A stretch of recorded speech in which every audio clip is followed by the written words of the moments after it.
Frères et sœurs en Christ, bonjour, bienvenue sur la radio Menorah Yeshua, bienvenue dans l'émission L'Avenir en Christ qui commence avec un retard et nous sommes désolés pour ça, pardonnez-nous, c'est tout simplement dû à un souci technique, voilà. J'espère que vous allez bien, j'espère que le week-end a été, que vous vous êtes bien reposés et voilà, soyez bénis peuple de Dieu. Quant à moi, ça va, par la grâce de Dieu, c'est la sœur Nadia en studio. Restons à l'écoute pour cette nuit.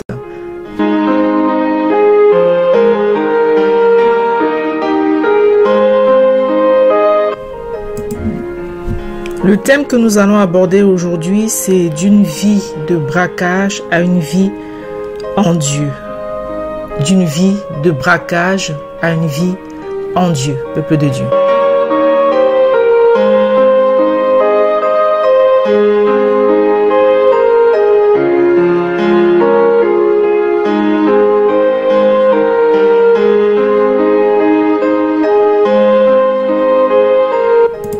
Nous rappelons à nos aimables auditeurs que l'émission est donc diffusée du lundi au vendredi de 16h à 16h30 pour la version en français et de 16h30 à 17h heure de France pour la version en langue anglaise. Voilà, et vous aurez effectivement les rediffusions tous les soirs donc du lundi au vendredi à partir de 21h45 sur les deux chaînes en simultané, donc la chaîne Menorah Yeshua pour le français et la chaîne Christ Now Awakening Radio pour l'anglais. Et au fur et à mesure donc de leur production, les émissions pourront être accessibles sur le site web de la radio Menorah Yeshua. Vous tapez juste sur Google, vous l'aurez. Et ou alors sur les chaînes YouTube de l'émission L'Avenir en Christ, ou encore sur Jésus-Christ vainqueur, ou encore sur la chaîne YouTube Menorah Yeshua. Donc, sans plus tarder, bien-aimés dans le Seigneur, nous allons donc commencer avec notre émission d'aujourd'hui qui est donc d'une vie dans le thème et d'une vie de braquage à une vie en Dieu. Mais avant de développer, prions le Seigneur. Père éternel, nous voulons te bénir, nous voulons te remercier Seigneur parce que toutes choses sont en toi. C'est toi qui conduis, c'est toi qui coordonnes toutes choses. À toi sont la puissance, à toi sont véritablement la gloire.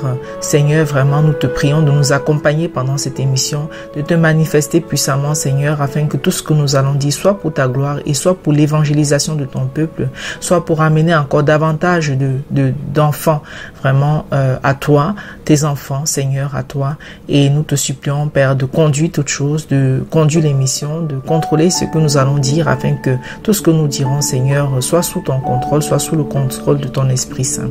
Seigneur notre Dieu, notre Roi, sois béni, sois élevé. Merci pour tout ce que tu fais pour nous, merci pour tout ce que tu accomplis dans nos vies Père.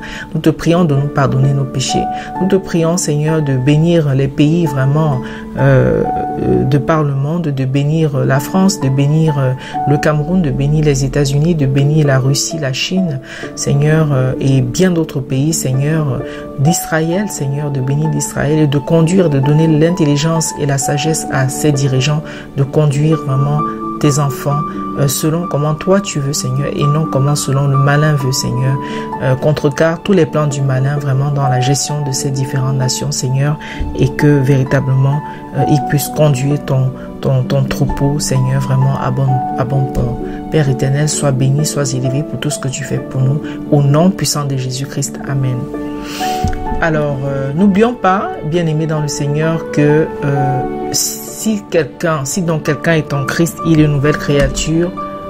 Voici, les choses vieilles sont passées, voici toutes choses sont devenues nouvelles. Nous reprenons, si donc quelqu'un est en Christ, il est une nouvelle créature, les choses vieilles sont passées, voici toutes choses sont devenues nouvelles. C'est 2 Corinthiens 5, verset 17. C'est le credo de cette émission, L'Avenir en Christ. Alors, nous allons vous partager en fait donc l'histoire qui va donc avec la thématique d'aujourd'hui, qui sert donc d'appui à la thématique d'aujourd'hui, d'une vie de braquage à une vie en Dieu. C'est l'histoire d'une jeune femme qui a eu une enfance choyée par ses parents et surtout par son père, précise-t-elle. Elle était donc issue d'une famille aisée. Ses parents avaient une bonne situation financière et son père avait donc un boulot bien rémunéré. Elle a commencé donc à voler de l'argent à l'adolescence et cela a commencé en fait par la maison. Ça a commencé par la maison.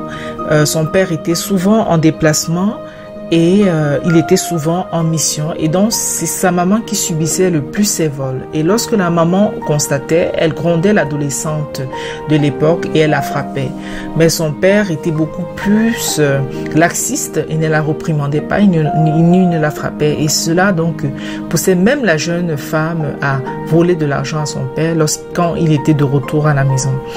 Et à l'époque, elle était donc adolescente et donc cette adolescente devenue femme aujourd'hui déplore justement le fait qu'elle n'avait pas de réprimande de la part de son papa.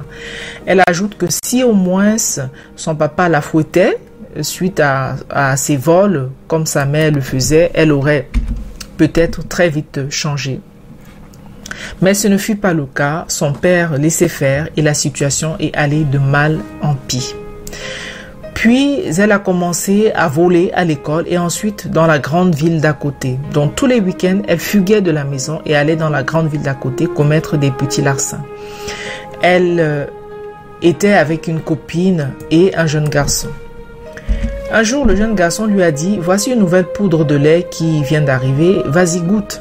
Et comme elle aimait beaucoup le lait en poudre, elle a léché cette poudre sans savoir que c'était de la cocaïne qui lui était ainsi proposée.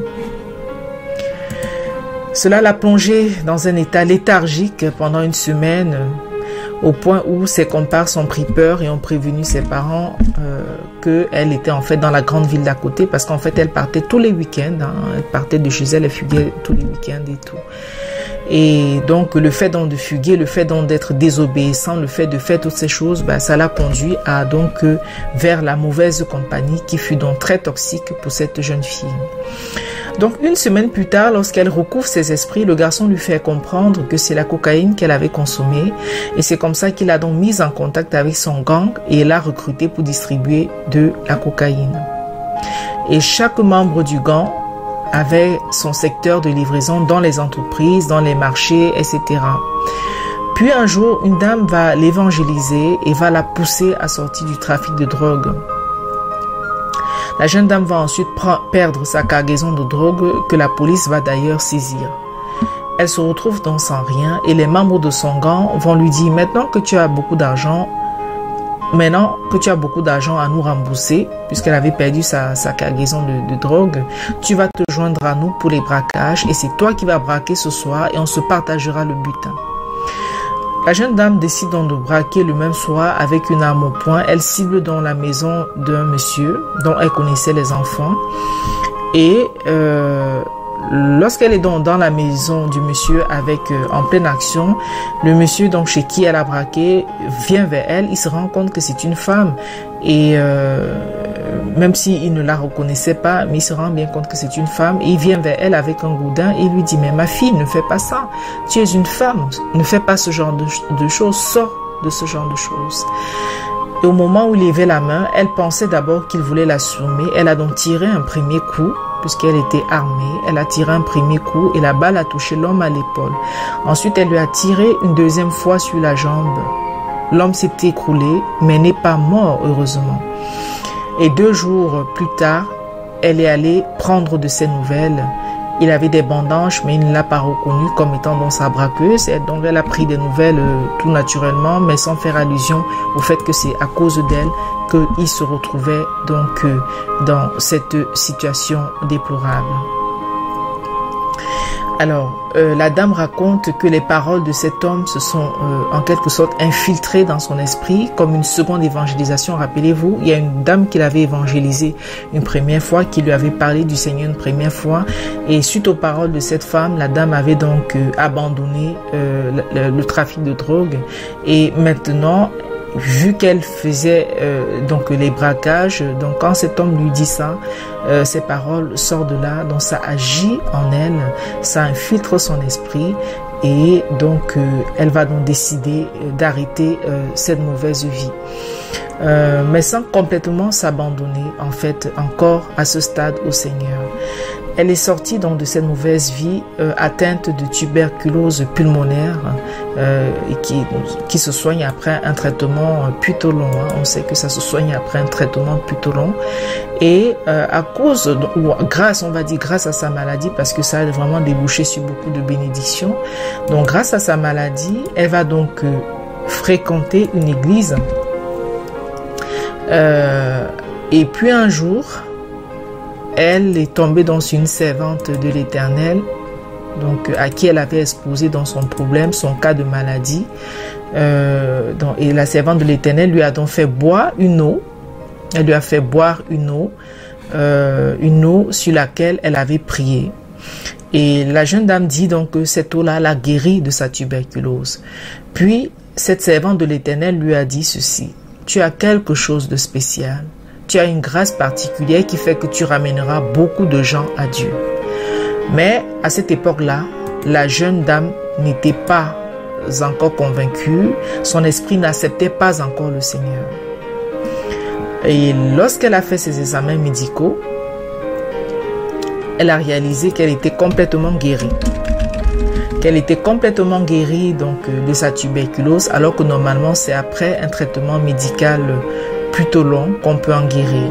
Mais jusque là, la jeune femme refusait donc de voir le miracle de la guérison et donc d'attribuer cela vraiment à la puissance du Seigneur.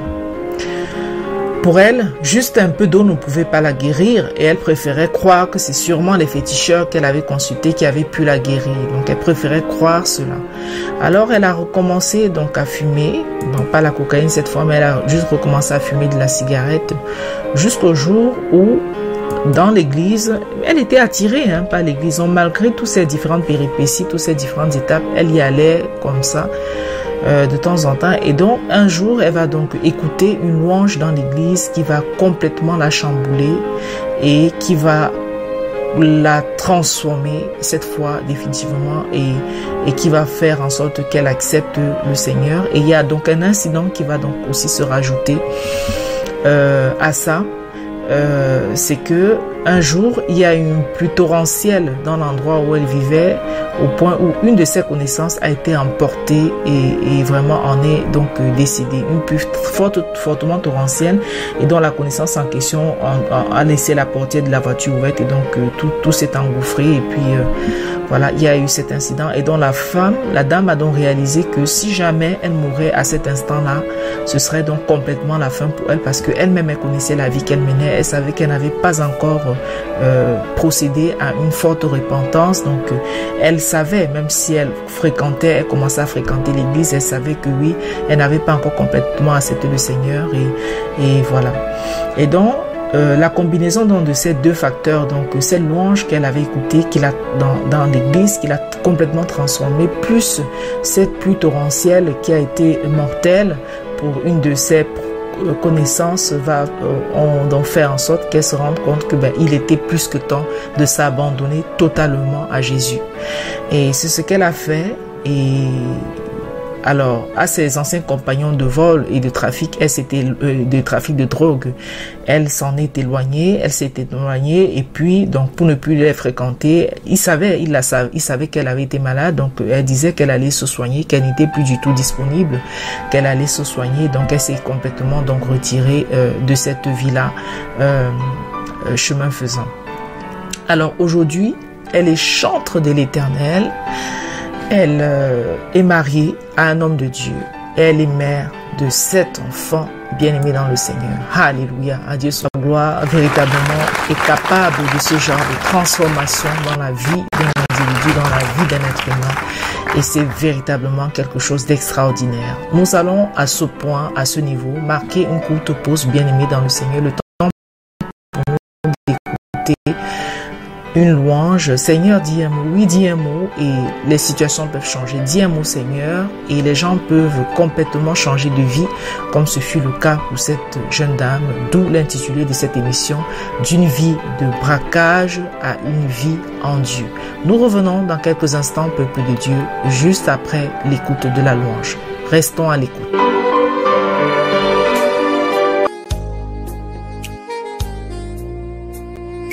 amor,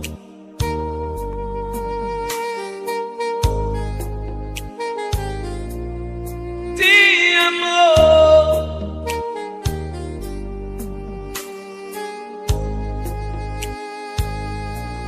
ti amor.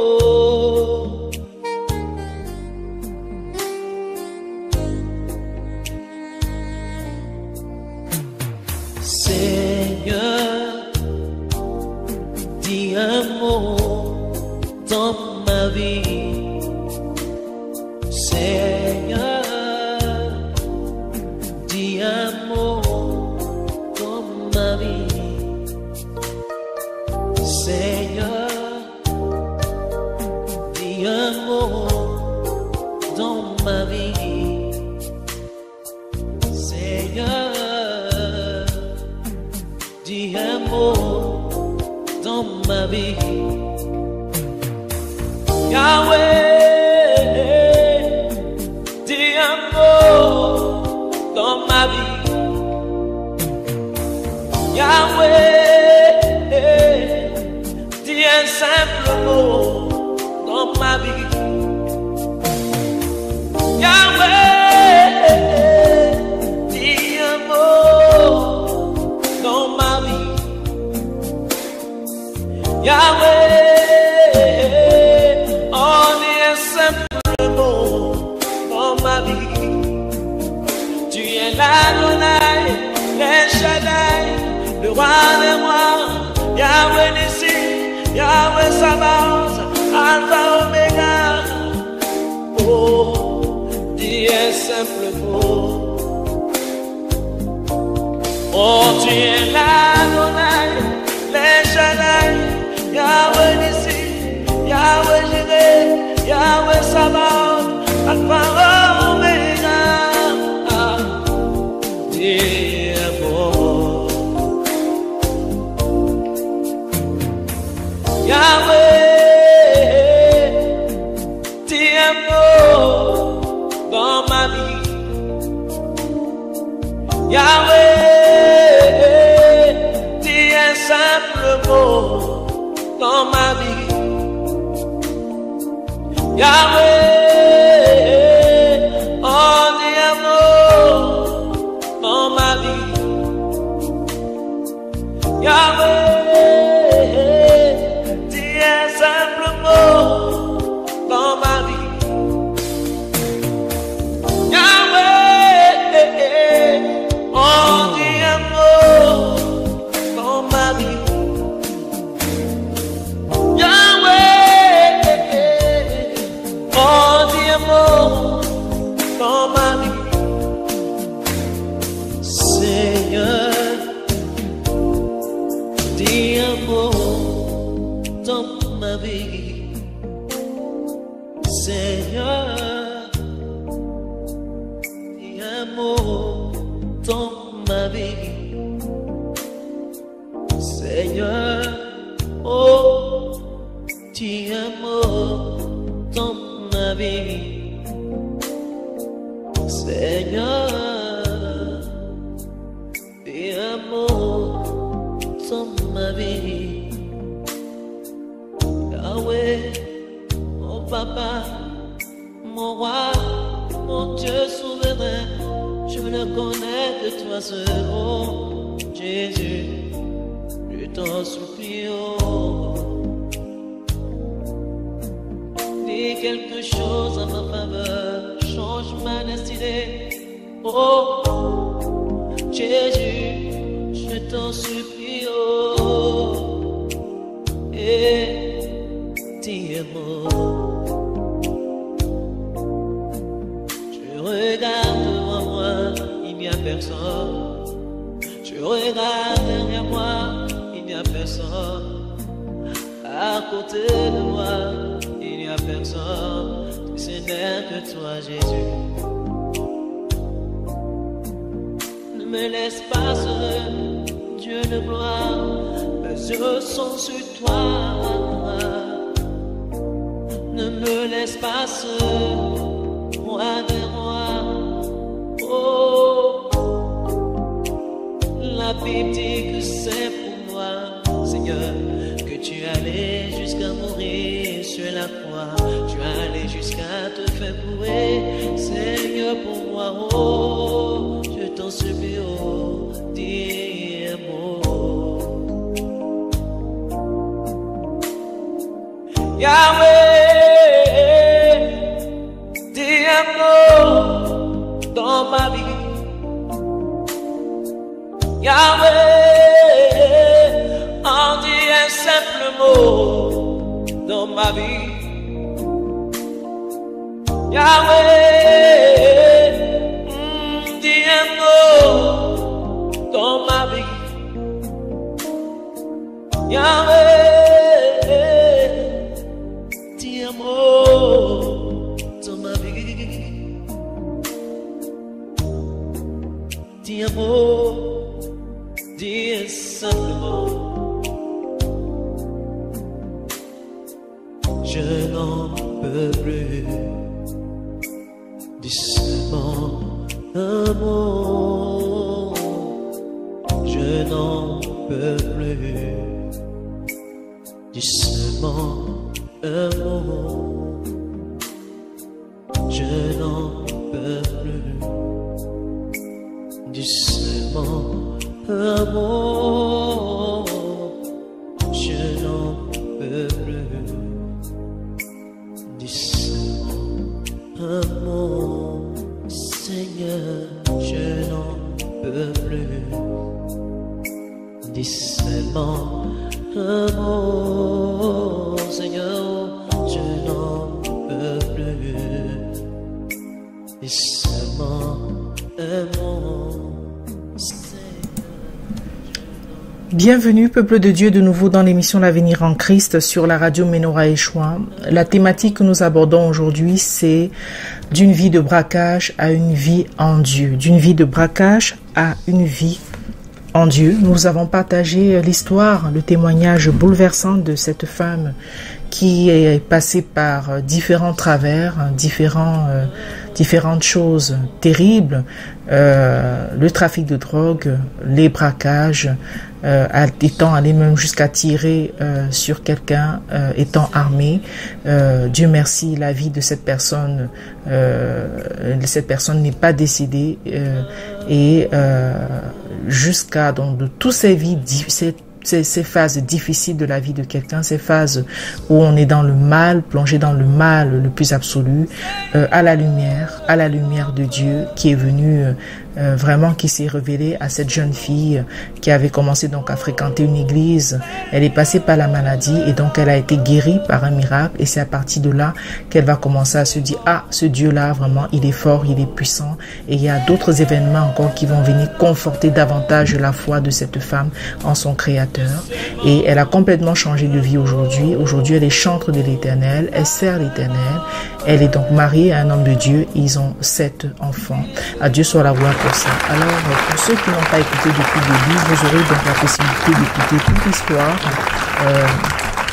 ce soir lors de la rediffusion à 21h45. Nous allons donc poursuivre, peuple de Dieu, et aujourd'hui nous avons choisi comme texte biblique pour étayer donc notre méditation l'évangile de Luc au chapitre 15, les 24 premiers versets.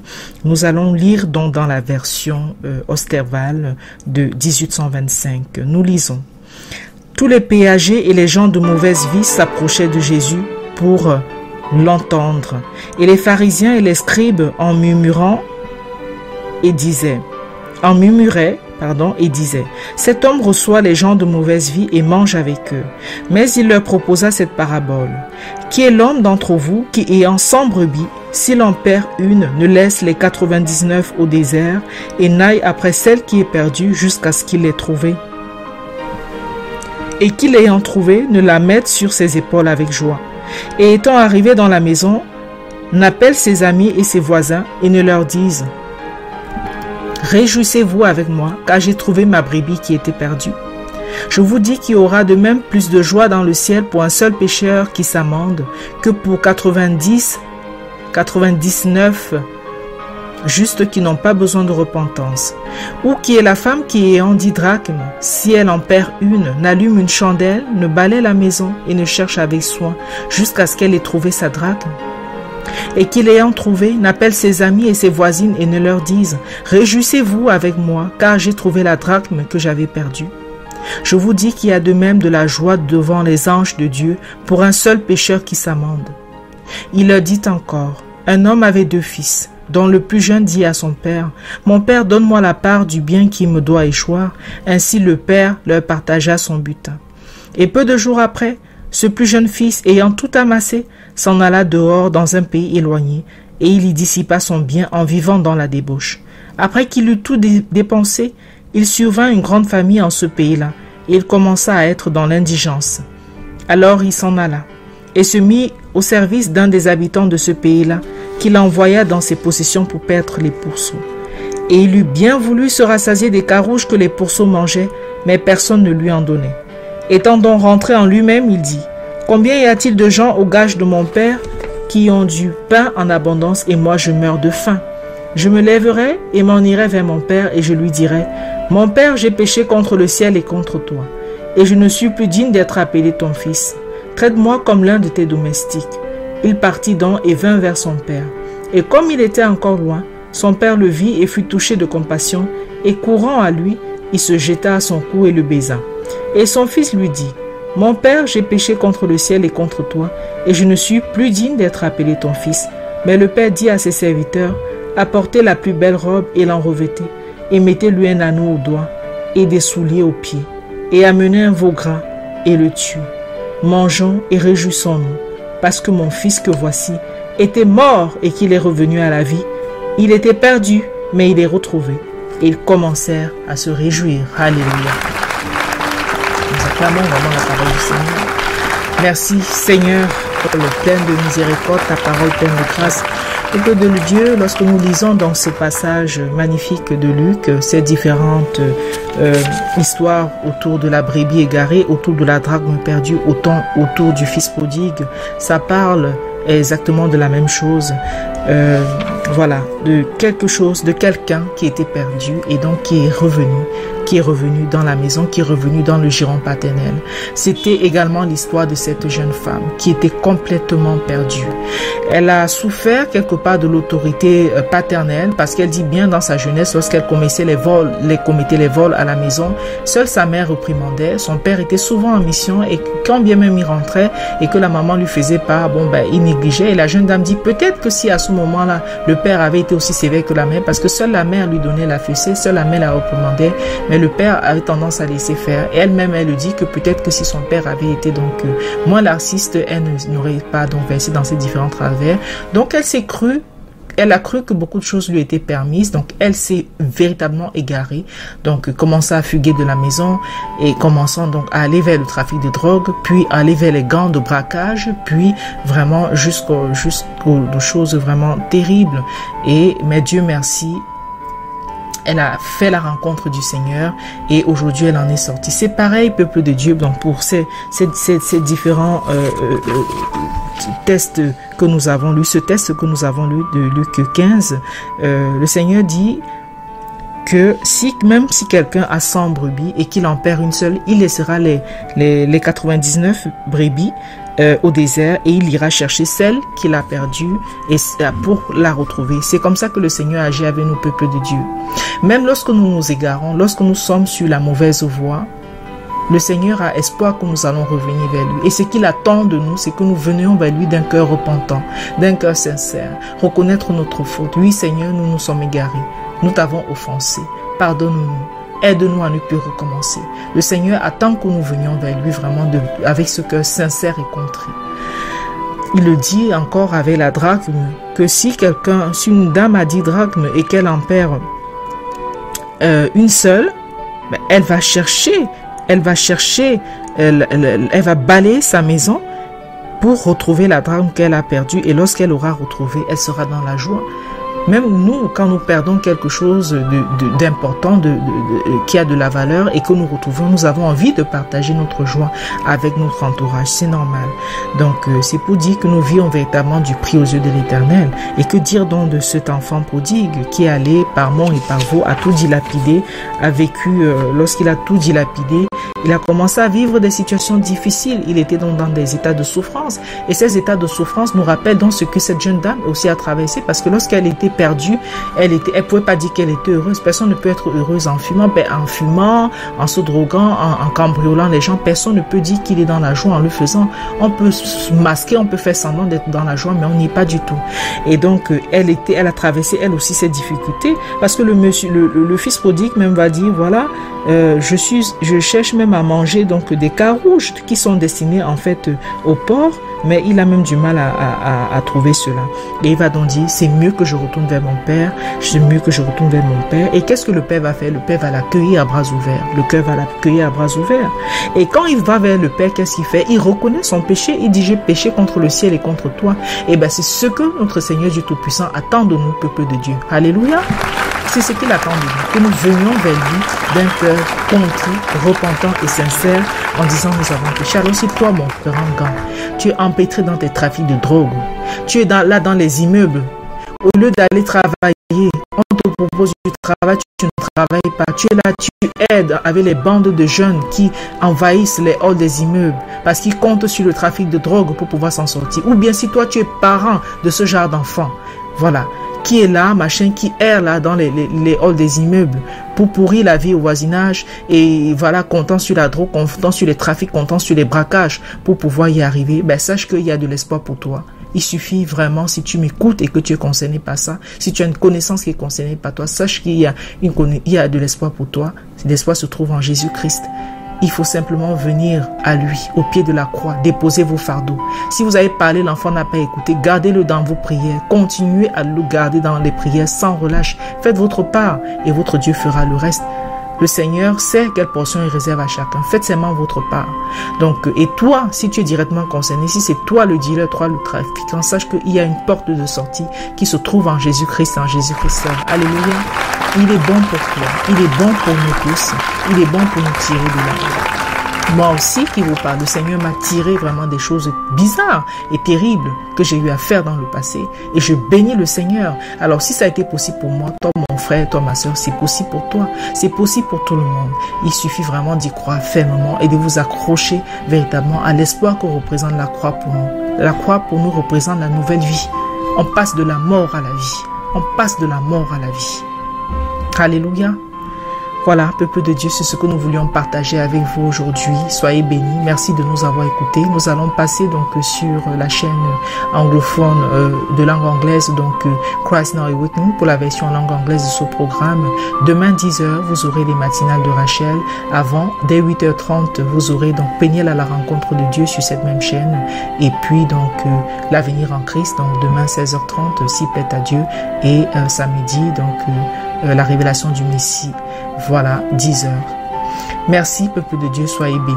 Merci, Seigneur, de nous avoir conduits jusqu'ici, jusqu'au terme de cette émission. Nous te rendons grâce et gloire pour tout, Seigneur.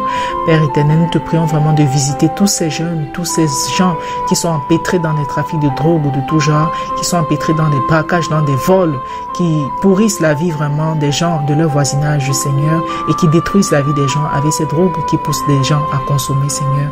Père, afin que tu viennes les toucher, tu viennes les visiter pour qu'ils sortent de cette trafic, qu'ils sortent de cette horreur. Prends pitié de Seigneur et vraiment accorde-leur la rédemption. Touche leur cœur, Seigneur, et que ceux pour qui tu as prévu vraiment le salut, Père, que tu puisses leur accorder cela, car toutes choses sont à toi. Pardonne-nous nos péchés, Seigneur, et garde-nous sous ta coupe paternelle. Merci infiniment, Père, pour cette émission que tu nous as permis de réaliser. Merci infiniment, Père, d'avoir établi la technique, Seigneur, et d'avoir permis que nous puissions la faire. À toi soit la gloire pour tout. Au nom de Jésus, Amen. Merci, peuple de Dieu. À demain, s'il plaît à Dieu. Soyez bénis. Au revoir.